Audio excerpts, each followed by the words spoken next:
அண்மை செய்தியை பார்த்துக் கொண்டிருக்கிறோம். உலக புகழ்பெற்ற அவனியாபுரம் ஜல்லிக்கட்டு போட்டியின் 2ஆம் சுற்று தற்பொழுது நிறைவு பெற்றிருப்பதாக தகவல் கிடைத்திருக்கிறது. அண்மை செய்தியாக பார்த்துக் கொண்டிருக்கிறோம். இது குறித்த கூடுதல் விவரங்களை செய்தியாளர் மதிவாணன் வழங்க நாம் கேட்கலாம். வணக்கம் மதிவாணன். அவனியாபுரம் ஜல்லிக்கட்டுடைய 2வது சுற்று முடிவடைஞ்சிருக்கிறதா தகவல் வெளியாயிருக்கு. கள நிலவரங்கள் என்ன மதிவாணன்? வணக்கம் அருணேஷ். தமிழர்களுடைய வீரம், பண்பாடு, கலாச்சாரம் உள்ளிட்ட பெயர்களை வாங்கியிருப்பதுதான் இந்த ஜல்லிக்கட்டு விளையாட்டு.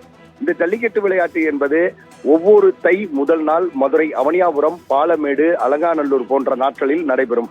அதாவது இன்றைய பொழுது அவனியாபுரத்தில் இந்த ஜல்லிக்கட்டானது தொடங்கி இருக்கிறது. வருகிற 16ஆம் தேதி, அதாவது நாளை பொழுது பாலமேடிலும், நாளை கழித்து 17ஆம் தேதி அலங்காநல்லூரிலும் இந்த ஜல்லிக்கட்டு போட்டிகளாக நடைபெற இருக்கிறது. இந்த ஜல்லிக்கட்டு போட்டி என்பது மிகச்சரியா 7 மணிக்கு தொடங்கப்பட்டது. தொடங்கப்படுவதற்கு முன்பாக உறுதிமொழி என்பது எடுத்துக் கொள்ளப்பட்டது.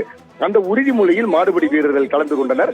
அந்த உறுதிமொழியை மதுரை மாவட்ட ஆட்சித்தலைவர் சங்கீதா எடுத்துரைத்தார். அதாவது காளைகளை எந்த விதத்திலும் நாங்கள் துன்புற மாட்டோம், அதே சமயம் காளைகளுடைய வால் போன்ற கொம்புகளை எந்த விதத்திலும் நாங்கள் தொட்டு சேதப்படுத்த மாட்டோம் உள்ளிட்ட 10 வாக்குறுதிகளை அவர்கள் எடுத்துக்கொண்டு, உறுதிமொழிகளை எடுத்துக்கொண்டு இந்த ஜல்லிக்கட்டு போட்டியை துவக்கினர். முதலாக அந்த முதல் சுற்று என்பது நிறைவு பெற்று தற்சமயம் 2வது சுற்று என்பது நிறைவு பெற்றிருக்கிறது. முதல் சுற்றில் 100 மாடுகள் என்பது நிறைவு பெற்றது. அதே சமயம் 2வது சுற்றில் 100 மாடுகள் என்பது நிறைவு பெற்றிருக்கிறது. இதுவரை 200 மாடுகள் களம் கண்டிருக்கிறது. அதே சமயம் மாடுபிடி வீரர்களை பொறுத்தவரையில் அவர்களுக்கென பல்வேறு விதிமுறைகள் என்பது மதுரை மாவட்ட நிர்வாகத்தினால் ஒதுக்கப்பட்டிருக்கிறது. அந்த விதிமுறைகளை நாம் பார்த்தோமானால், மாடுபிடி வீரர்களுக்கு காயத்தினுடைய தழும்புகள் எந்த விதத்திலும் இருந்துவிடக்கூடாது. அதே போல களத்தினில் அவர்கள் மது அருந்திருக்க கூடாது. அதே சமயம் மாட்டினுடைய கொம்பையோ மாட்டினுடைய வாளையோ பிடிக்கக்கூடாது உள்ளிட்ட விதிமுறைகள் இருந்து கொண்டிருக்கிறது. அந்த விதிமுறைகளை பின்பற்றி விளையாடக்கூடிய வீரர்களுக்கு அடுத்தடுத்த சுற்றுகளுக்கு வாய்ப்பளிக்கப்படும். அதே போல சிறந்த முறையாக அந்த விதிமுறைக்கு உட்பட்டு காளைகளை பிடிக்கக்கூடிய அந்த மாடுபிடி வீரர்களுக்கு அடுத்த சுற்றுகளுக்கும் வாய்ப்பளிக்கப்படும். அதே சமயம் இந்த அவனியாபுரம் ஜல்லிக்கட்டை நாம் பார்த்தோமானால் பல்வேறு பரிசு பொருட்கள் ஒதுக்கப்பட்டிருக்கிறது. அதில் முதன்மையான பரிசு பொருளாக 2 கார்கள் என்பது ஒதுக்கப்பட்டிருக்கிறது. அந்த 2 கார்கள் சிறந்த விளையாட்டாக கருதப்படக்கூடிய அந்த காளை, அதாவது களத்தினில் சிறந்த கிட்டத்தட்ட ஒரு 2 நிமிடம் 3 நிமிடம் நின்று விளையாடக்கூடிய அந்த காளைக்கு சிறந்த காளையாக கருதப்பட்டு அவற்றினுடைய உரிமையாளருக்கு ஒரு கார் என்பது பரிசாக வழங்கப்படுகிறது. அதே சமயம் விதிமுறைகளுக்கு உட்பட்டு விளையாடக்கூடிய அந்த மாடுபிடி வீரருக்கு முதல் எத்தனை காளைகளை பிடித்திருக்கிறார், முதலிடத்தை பிடித்திருக்கிற பட்சத்தில் அவருக்கும் கார் ஒன்று பரிசாக வழங்கப்படுகிறது. மதுரை மாவட்ட நிர்வாகத்தின் சார்பாக பல்வேறு முன்னெச்சரிக்கை நடவடிக்கைகள் மற்றும் பாதுகாப்பு நடவடிக்கைகள் எடுக்கப்பட்டுள்ளது. குறிப்பிட்டு சொல்ல வேண்டும் என்று சொன்னால், மதுரையினுடைய காவல்துறை ஆணையாளராக இருந்து கொண்டிருக்கிற லோகநாதன் அவர்கள் கிட்டத்தட்ட 2000க்கும் மேற்பட்ட போலீசாரை இப்பகுதியில் நியமித்துக் கொண்டிருக்கின்றனர். காவல்துறையினரை பொறுத்தவரையில் ஆங்காங்கே இருந்து கொண்டு தொடர் பாதுகாப்பு பணியில் ஈடுபட்டுக் கொண்டிருக்கின்றனர். தடுப்பு வேலிகளை அமைத்திருக்கின்றனர். தடுப்பு வேலிகளை தாண்டி யாரேனும் செல்ல முற்பட்டால் அவர்களுக்கு அறிவுறுத்தலின் பேரே அன்போடு காளைகளை நிச்சயமாக காயப்படுத்தும், உங்களது குடும்பத்தை நினைத்து பாருங்கள் என்று அன்போடு அவர்களுக்கு அறிவுரைகளை கூறி அனுப்பி வைக்கிறார்கள். அதே சமயம் பார்வையாளர்களை பொறுத்தவரையில் ஒவ்வொரு ஆண்டும் சில சமயங்களில் காயப்படுவதும் உயிரிழப்பதும் வாடிக்கையான ஒன்றாக இருந்து கொண்டிருக்கிறது. இந்த முறை பார்வையாளர்கள் எந்த விதத்திலும் பாதித்து விடக்கூடாது என்பதற்காக தடுப்பு வேலிகள் தொடர்ந்து அமைக்கப்பட்டிருக்கிறது. அதே சமயம் 2000க்கும் மேற்பட்ட போலீசார் பாதுகாப்பு பணியில் ஈடுபட்டிருக்கின்றனர். காளைகளை பொறுத்தவரையில் தொடர்ந்து மருத்துவ பரிசோதனை என்பது நடந்து கொண்டே இருக்கிறது.